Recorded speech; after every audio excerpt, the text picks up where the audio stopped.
You people have no idea how long I have waited since I started this YouTube channel to review this particular movie. It is one of my favorite movies ever. It is a movie that I have rewatched so many times I've literally lost count. And it is a movie that even now continues to bring me all kinds of joy and laughs. It's just as funny now as it was when it came out. Now, I have a lot to say about this one, not just because of the movie itself, but also because, believe it or not, outside of the murder mystery movies, I have not reviewed a single Adam Sandler movie on either channel. Yeah, that's crazy. I haven't reviewed Hotel Transylvania, I haven't reviewed Big Daddy, I haven't reviewed Waterboy, I haven't reviewed 51st Dates, I haven't reviewed Wedding Singer, I haven't reviewed Bulletproof, I haven't reviewed any of those. Little Nicky, I haven't reviewed Mr. Deeds, I haven't reviewed any of those before. But today, we changed that. Because we are looking at an Adam Sandler classic. Because the sequel just came out today. I still have yet to see it. Because it's been another one of those days where things have been all over the place. As you can see, I am not home right now. I'm at a friend's house again. So, yeah. Needless to say, I'm excited. So, there's a lot of story to go along with this review on top of the review. So, it's a super positive review along with a very nostalgic bunch of stories. So, sit down, grab some popcorn, grab a drink. It is going to be a long one. So, what's up? What's happening? What's going on? Everybody, welcome back to Animation Station, your station for anything and everything animation. No more station for anything and everything animation, including Adam Sandler. I am your host, Jackson Small, a huge Adam Sandler fan. And today, we will be reviewing what is, in my opinion, still the best movie he's ever made. The best, most rewatchable, and the funniest.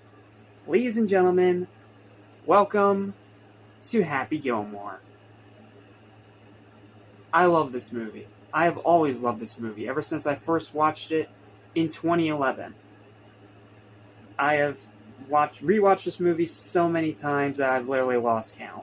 Even movies that I've seen before this, like Bedtime Stories, for example, this is the one I've rewatched more than even that. And that's a movie I love too, by the way.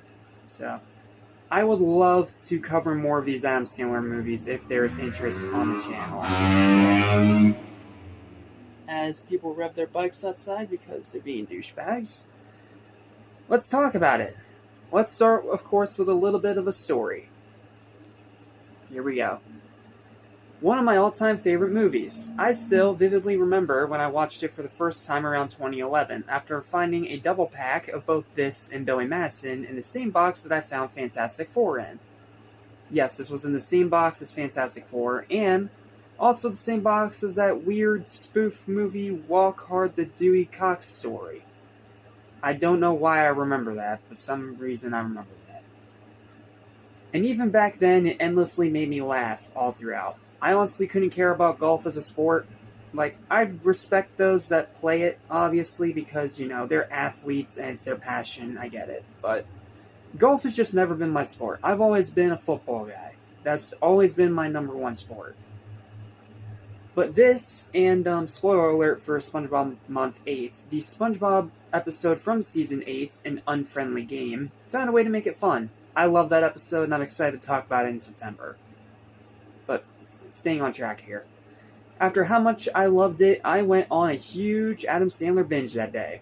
A lot of movies I watched for the very first time going through both my mom's cabinet and through that box. And the movies that I found were Billy Madison, 51st Dates, Bedtime Stories, Mr. Deeds, Little Nicky, Spanglish, and Click. And then later on, I found Little Nicky, Big Daddy, and a bunch of others. Including Wedding Singer, which many people think is their actual favorite. If it's your actual favorite, I can understand why Wedding Singer is a great movie too. And I've been a big fan of Adam ever since. Heck, the first R-rated movie I ever watched was Bulletproof at 17 years old. And that's one of my favorite buddy comedies ever. Right up there with Rush Hour and Lethal Weapon. Even movies people hate like Blended and Hubie Halloween, I had a lot of fun with. Hubie Halloween was a lot of fun, man. I love that movie. Like, it has one really stupid, gross moment, but outside of that, I really love that movie. And I've watched it for the past 2 or 3 Halloweens now.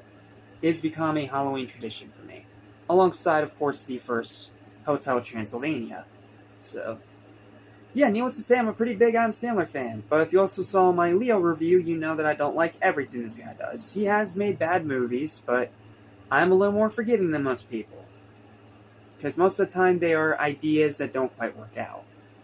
And then there's also some of his more serious movies like Punch Drunk Love, and Funny People, and Hustle, and Spaceman. Like, oh, and Uncut Gems, you cannot forget that one. Like, I could literally make an entire month and a half out of just Adam Sandler's filmography. And I will do it in 2026 if there is interest. So please let me know in the comments down below if you want to see that. I would be more than happy to do so. Okay, getting back on topic now. Sorry.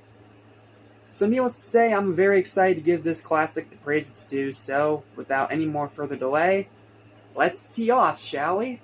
Yes, there's going to be a lot of golf puns in this review. You're just going to have to deal with it. Sorry. I love this movie, and I'm willing to be as goofy as possible. The story is a tried and true underdog tale. I mean, it's not different from a bunch of other movies that we've seen, but the way that it does it is slightly better because it's both making fun of that trope and also staying true to the trope, if you know what I mean. The acting is legendary, from Sandler himself to Ben Stiller in arguably his best role ever, to the late great Carl Weathers. Rest in peace, Adonis Creed, miss you, buddy. Oh, and he was also in Predator, can't forget that. As an iconic side character, Chubbs Peterson, to even another sadly passed away legend, Bob Barker, playing as himself in the movie's best and most iconic scene. The price is wrong, bitch! I could watch that scene for hours. It never stops being funny. Pacing is excellent as it both takes its time and doesn't take too much time. And what I mean by that is that the pacing is fast, but it does let every single scene have its moment. I know it sounds like an oxymoron, but if you've seen the movie for yourself, you understand what I'm saying. The runtime's perfect. It's not too short, it's not too long. It is literally the perfect length. Insert your "that's what she said" jokes here, if you want to be vulgar. The comedy is still hilarious and endlessly requotable. Like, oh man, this movie is so requotable, dude. Like, so many lines that I remember even now. Like, hey, if I saw myself in clones like those, I'd have to kick my own ass. Or, you son of a bitch ball, why did you just go home? That's your home! Are you too good for your home? Answer me! But you're in big trouble, pal. I eat pieces of shit like you for breakfast. You eat pieces of shit for breakfast? No. You will not make this putt, you jackass. It's just hilarious quote after hilarious quote. What's another one? You can trouble me for a warm glass. Shut the hell up. I could quote this movie for hours, dude. It's so funny. The twists are non-stop, but not intrusive. What I mean by that is that there are twists, but they don't derail the story in any way. Like, they're there to kind of just throw you a temporary little curveball, and then it keeps moving through the storyline. And it's done really, really well, is what I'm saying. The golf scenes are actually pretty fun, especially the final tournament. They actually found a way to make golf fun. Now, there are two different kinds of golf. There is normal golf and mini golf. Mini golf is my shit. I will play mini golf anytime, anywhere, on any game console, or any actual, golf place, any day. And then, of course, you have the normal golf with the big wide open fields, the tiny ball, and the flag all the way at the end of the fairway. Me, I am the mini golf type, and I find the actual golf kind of boring.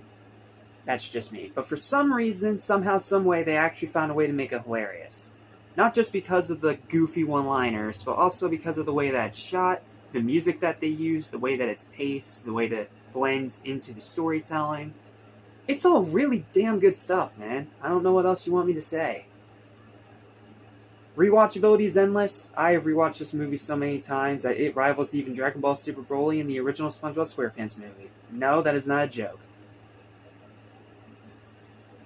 The dramatic moments hit. Like, there are some dramatic moments, but they don't feel forced. Like, they're there, and they do a great job forwarding the story and the characters, but they're not forced and they're not cringe. Which is a lot harder to do than you might think. The ending's amazing. It ends exactly the way you want it to end. The music is fantastic, especially Chubb's short little piano ballad, where Weathers displays impressive vocals. I need to do a deep dive into Carl Weathers' filmography, but I don't think he's actually had a singing role before, so this is, I believe, one of the only times he actually gets to show off his pipes, and even then it's for a few seconds, but it's beautiful, and that little bit of the song is still stuck in my head, like, we've only just begun to live, white lace and promises, kiss for luck and we're on our way. You know, that little thing in the final dream sequence of the movie. It's still great. Even now, it's still great. The villain is over the top in all the best ways. Shooter McGavin is one of the most punchable, hateable, dislikable, and most incredible villains in film history.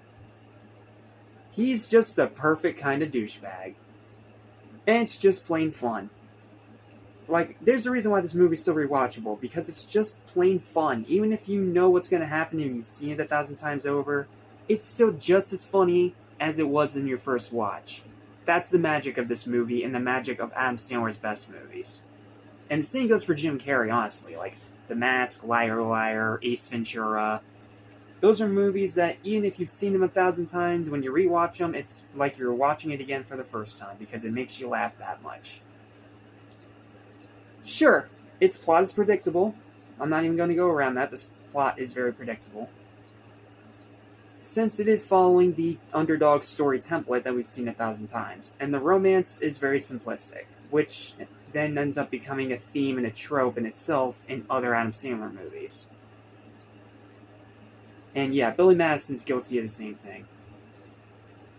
But when it's this much fun to see unfold, I honestly couldn't give two shits. This is still, in my opinion, Adam's best movie, the best sports movie, yes, even over Invincible, despite me being an Eagles fan, and my all-time favorite comedy. It's a masterpiece regardless of which way you swing at it. Even now, it is still a hole-in-one. I adore this movie, I will always adore this movie, and I am so thankful that it has given me the love and passion that I have for Adam Sandler as an actor now. Not to mention he's also a really cool guy in real life, so that's also great too. So, now that I've rambled on for 13-14 minutes, let's get to the final verdict.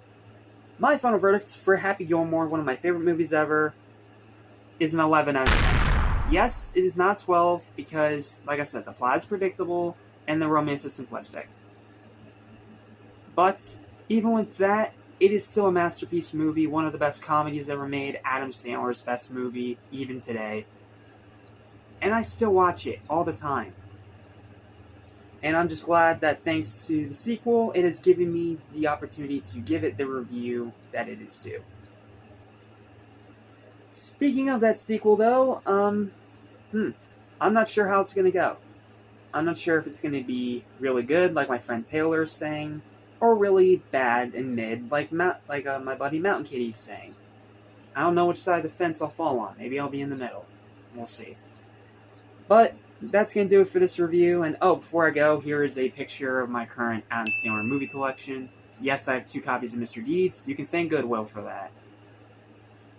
So thank you guys so much for watching. Please don't forget to like, share, and subscribe for more videos like this almost every single day. Feel free to leave your thoughts and opinions on this movie and Adam Sandler in general in the comments down below. I know not everyone's a fan of him, but those that are a fan of him, yeah, you understand why he's so beloved. Not to mention, again, chill, relatable, nice dude in real life, from what I've seen.